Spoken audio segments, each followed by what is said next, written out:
Bonjour à toutes et à tous, eh bien on se retrouve encore une fois, comme tous les jeudis, et aujourd'hui nous allons parler des joutes provençales en compagnie de René Barbezan, qui est un vrai mandriérin, donc c'est l'âme même des joutes. Bonjour Oui. René. Bonjour Philippe. Eh bien écoute, merci d'avoir répondu à mon invitation. C'est volontiers. Eh bien Là, écoute, ça m'a fait plaisir, surtout que pour parler des joutes, tu sais, eh ben, je suis toujours présent. Hein. qui de mieux, hein? Donc tu connais pas vraiment l'émission, bien que tu as vu un petit peu les derniers... Mais sans plus. Sans plus. Donc c'est toujours les mêmes questions, nos spectateurs sont habitués. Tu es né où et tu as fait quel métier? Alors, je suis né à la Seine, à l'hôpital, en 1944, puisque, pour la petite histoire, je dis juste vite, Saint-Mandé, on a été évacué en 1942, par mesure de représailles par les Allemands. Eh oui. Et c'est pour ça que je me suis retrouvé à la Seine. À la Seine. Et ma mère a accouché à l'hôpital. Voilà, un beau bébé René. Ouais. Eh bien écoute, c'est très bien. Et donc quel métier tu as exercé? Alors, des métiers, j'ai fait une scolarité au collège Martigny à la Seine, pendant 6 ans quand même. Mais après, j'ai voulu aller travailler. Je suis rentré en apprentissage chez un petit patron, Ouais. Monsieur Diméo, qui m'a bien appris le métier. Ce métier, c'était, je faisais le tourneur, le fraiseur, l'ajusteur, Voilà. soudeur. Il m'a tout, Les il m'a machines, appris les toutes les machines-outils. machines-outils. Voilà, et je suis resté donc 10 ans chez les petits patrons, et je suis rentré ensuite au chantier de la Seine. Les chantiers. Les Voilà, chantiers. au chantier. Voilà. D'accord. Jusqu'en 1989, hein, j'étais chef d'équipe, et en 89, à la fermeture du chantier, on est resté une vingtaine de copains, et sous l'impulsion de notre ingénieur gérant, M. Le Drogo, on a racheté les machines, on a investi notre prime de licenciement, et on a créé la CPM, dont j'étais chef d'atelier. Voilà, Bravo. le parcours. Bravo René. Voilà, évidemment, comme je le disais à nos spectateurs, on va parler des joutes. Tu es donc l'ancien président Ouais. de l'association des francs-jouteurs mandriérins. Ouais. Comment tu es venu à ça? Comment tu as développé ça? Alors, comment j'y suis venu disons que je suis parti. J'ai fait comme Bélix, hein. Je suis tombé à la marmite quand j'étais petit. Et puis un beau jour, en 1954, on était 2 collègues, on dit ah, nous on voudrait faire les joutes, on peut faire. Et il est parti de là. Bon, jusqu'en 1956, on a participé à quelques tournois. Mais en 1956, on a continué, on a commencé. Donc je pense, le plus ancien licencié de la société des. Voilà pourquoi aujourd'hui je t'ai invité. Parce on dit société, les jouteurs. Hein. Tu dis? On dit société. On dit société. Bon, Ouais. Voilà. Ben, C'est les joutes, ça. C'est bien ça fait le lien avec Voilà. ma question suivante, parce que justement la question suivante c'était, parle-nous un petit peu de l'origine de. Alors moi j'appelle ça un sport, mais peut-être que c'est un sport. Hein. Ça s'appelle aussi les chevaliers de la mer. Les chevaliers de la mer, de la Tintaine, ouais. Alors parle-nous un petit peu des règles de base et puis aussi des mots, parce qu'il y a la targue, les targuets. La targue. Qu'est-ce que c'est? Voilà. Est-ce qu'on peut expliquer? La targue, ça vient surtout de Frédéric Mistral. L'effet libre, c'est l'effet libre qui, vous savez, ils étaient une douzaine, bon, l'effet libre, avec les Catalans, je ne raconte pas toute l'histoire, parce que Ouais. on n'a que 15 minutes. Voilà, on a pour un petit moment. Donc, voilà. Et oui, alors la targue, c'est la joute. Après les targas, c'est les jouteurs. C'est les jouteurs. Après, il y a la Tintaine. Alors. La Tintaine, c'est l'échelle qui est à l'arrière des bateaux. Voilà, ça on regarde en même temps qu'on parle, on va regarder en même temps des images. Hein, comme ça. La Tintaine, après il y a la lance. La lance, bien entendu, qui est terminée par un embout en acier pour éviter que ça glisse sur le bois du plastron. Voilà, dans la main gauche. Alors, voilà, là on a un témoin. Alors, un témoin. Ce témoin, au fil des années, il y a eu beaucoup de changements. Et on a eu une boule au départ. Une boule, pas au départ, après. Au départ, ils avaient un petit drapeau. D'accord. Un tout petit drapeau qui tenait dans la main gauche. Et ouais. Après, à un moment donné, le jouteur devait tenir son bras gauche dans le dos, derrière Et le oui, pour pas être tenté de prendre à deux mains la lance. la lance de En fait, l'adversaire. il faut expliquer à nos spectateurs. Donc le témoin, c'est C'est pour empêcher d'aller reprendre. d'aller attraper la lance. Voilà, d'accord. Et quand ça arrive, si le joueur...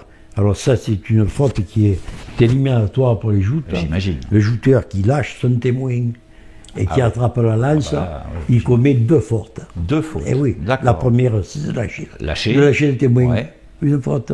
Ouais. Deuxième faute, attraper la lance. Là, c'est fini. Il est disqualifié. C'est fini. Ça, Donc, c'est bon. les règles de base, donc c'est bon. Là, tu viens Alors, déjà les règles nous de dire, base, là, tu viens bon. déjà de nous en dire deux. Hein. Il faut ensuite, il faut faire attention à la position des pieds. On a le pied gauche en avant hein, et le pied droit qui est derrière. Le plateau de la Tintaine est séparé en deux zones. D'accord. En deux zones qui D'accord. sont séparées par une ligne blanche.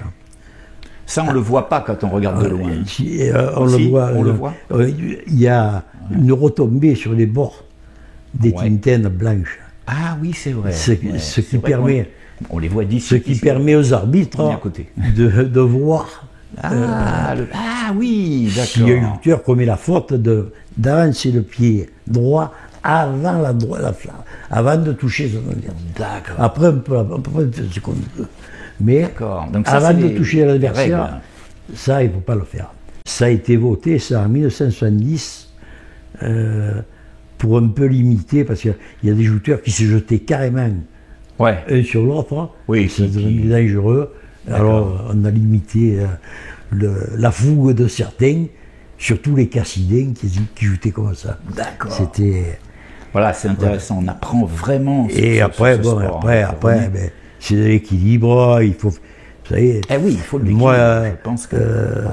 j'ai joué à peu près 40 ans, j'en ai encore à apprendre. Eh bien alors. C'est comme dans les métiers, ça. Ça fait le lien avec les questions suivantes. Voilà. Quelle qualité il faut avoir pour être justement un bon jouteur? Est-ce Voilà. qu'il faut déjà être un gros gabarit, un peu comme moi? Ou pas forcément? Pas nécessairement. Parce qu'ici, on en a quand même des beaux. Il y a- On a Arnaud, oui, on a Romain, il y a des- Vincent. il y a pour de en belles- parler. il y a Là, des- eux, vaut mieux pas les avoir en face. Hein, je Ben, pense. personnellement, moi, ça ne m'a jamais gêné. Alors, la technique, c'est quoi Ben, le, la technique, le il bon y a, jouteur? C'est il y a quoi? une part de force, d'équilibre dans les reins. Ça évolue les luttes, hein. Ça évolue, ça évolue. Et c'est pour ça que c'est vrai que d'avoir un gabarit un peu ça plus aide quand étoffé, même. Ouais. mais moi, vous savez, tu sais, je suis arrivé à... Bon, j'ai fait vice-champion de France en 77, c'est pas hier, mais je fais 70 kilos, hein, Alors, la technique- 72 kilos. Alors, en fait, donc, si le poids n'est pas en jeu, c'est quoi? Alors, C'est- il y a déjà une vista, déjà, il faut qu'on arrive à se concentrer sur la force de l'adversaire. C'est ça. Donc, on regarde l'autre surtout, j'ai On l'impression. regarde On le- l'adversaire. Et Ouais. On suivant, regarde peut-être ses fautes aussi. ses suivant points l'homme faibles. qu'on a en face, Eh oui. on joue d'une façon ou d'une autre. Hein. D'accord. C'est... D'accord. Les joutes, il n'y en a pas qu'à Saint-Mandrier, il y en a à Oh, Sète, non, il y en a. oui. Est-ce que tu peux nous en parler un peu? Oui, Hein, oui, au niveau oui, France, je peux te dire, il y a 27 sociétés de joutes dans le Languedoc. Et voilà, ça on Il y ne a- le sait pas, vous voyez, c'est quand même un sport à découvrir. Il y a 30 sociétés de joutes en Rhône-Alpes. C'est la Ligue Rhône-Alpes, la troisième ligue, Eh c'est-à-dire Languedoc-Roussillon, Ouais. Rhône-Alpes, et après, ensuite il y a la joute, alors c'est la joute parisienne. Hein. Joute parisienne. Joute parisienne, Ah oui, pardi. possible. Eh oui, joute parisienne. eh oui. Ils font ça sur la scène. Alors ils font ça jusqu'à Ors, Arras, je ne sais pas si tu vois. Eh ben oui, je vois. On en apprend. Hein. La frontière belge, là-bas. Ah ouais. Ça, c'est la Ligue Nord-de-Loire-Picardie. D'accord. Et il y a encore une méthode, c'est la méthode strasbourgeoise, mais qui sera intégrée à la Ligue Nord-de-Loire-Picardie. Ben, ça va faire plaisir à toutes les sociétés d'avoir René qui nous explique. Tu as actuellement, aujourd'hui, 89 sociétés de joutes en France. Eh bien, merci pour l'information. Merci pour l'information. Et sur les 89 sociétés de joutes en France, alors, tu en as 88 qui jouent à des pantalons blancs et une en pantalon bleu. C'est nous. C'est nous. C'est nous. Dis-moi, quelles sont tes autres passions? Je crois que tu aimes aussi la pêche. Ah oui, la pêche. Ça. Alors tu es un pointu. Tu es un pointu, mais tu le sais. Moi je le sais, mais nos amis, tu le sais, nos amis le savent pas. On a eu l'occasion de discuter. Et on était face à face sur le ponton, voilà. Donc qu'est-ce que tu aimes le plus pêcher? Tu as des... Dans la plupart du temps, je fais beaucoup de traînes. Oui, moi aussi. Palamide, Pélamide, Bonite, Maquereau, Sèvres. Ça m'est arrivé aussi de pêcher le denti ou la liche à la traîne au vif, à l'encornée. C'est ce qu'on connaît. On s'est connus avec ça. Et voilà, en discutant de pêche. De ponton à ponton. Alors René, excuse-moi, parce que le temps passe très vite dans une émission sur Internet. J'ai encore d'autres questions. Si tu n'avais pas fait ce métier-là à la base, qu'est-ce que tu aurais aimé faire? Alors, d'abord, il faut te dire que, franchement, je me suis régalé. Bon, voilà. Déjà. Tu étais bien tu aimais ça. Bien, D'accord. Mais je pense que j'aurais opté pour la pêche. Pêcheur comme Thierry, qu'on a interviewé sur cette même chaîne. Oui. C'est bien. C'est un métier qui m'a toujours passionné, difficile, je pense, oui. Mais quand on part que sur un bateau, oui, ça bouge. Mais, quand on est 10 heures derrière une machine sans bouger, c'est encore autre chose. Voilà. Je pense que je saurais ce que j'aurais fait. On va lancer une nouvelle série de questions et c'est René qui va être un peu le premier à les inaugurer. Ah.